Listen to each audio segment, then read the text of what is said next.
Chocolate skin கிளைண்ட்டுக்கு makeup முடிச்சுட்டு relatives கிட்ட இருந்து இது மாதிரி ஒரு வேர்ட்ஸ் கேட்குறப்போ ஹெவன் மாதிரி ஃபீல் ஆகுது.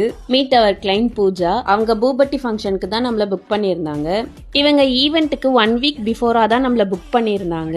புக் பண்ண ஃபர்ஸ்ட் டேல இருந்து அவங்க ரிப்பீட்டடா என்ன சொல்லிட்டு இருந்தாங்கன்னா, பாப்பா டார்க் டோன்ல இருப்பா, ஸோ அதுக்கேற்ற மாதிரி மேக்கப் பண்ணுங்க. எனக்கு என் பாப்பா அவ ஸ்கின் டோன்ல இருந்தா போதும், ரொம்ப வெள்ளையாக்கிடாதீங்க.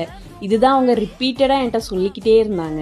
எனக்கும் இவங்க தான் first chocolate skin tone client. So எனக்குமே கொஞ்சம் நர்வஸாக இருந்துச்சு அவுட்புட் எப்படி வரும்ன்ட்டு. நான் எக்ஸ்பெக்ட் பண்ண மாதிரியே செம்மையாக வந்திருந்துச்சு. கிளைண்ட்க்கும் நம்ம மேக்கப் ரொம்ப பிடிச்சிருந்தது. ஃபேமிலி மெம்பர்ஸ், ரிலேட்டிவ்ஸ் எல்லாருமே ரொம்ப நல்லா இருக்கு அப்படி சொல்லியிருந்தாங்க. உங்கள் பிக் டேல நான் உங்களை டெவலப் பண்ணணும்னு நினச்சிங்கன்னா ஸ்க்ரீனில் இருக்க நம்பருக்கு மெசேஜ் பண்ணுங்கள்.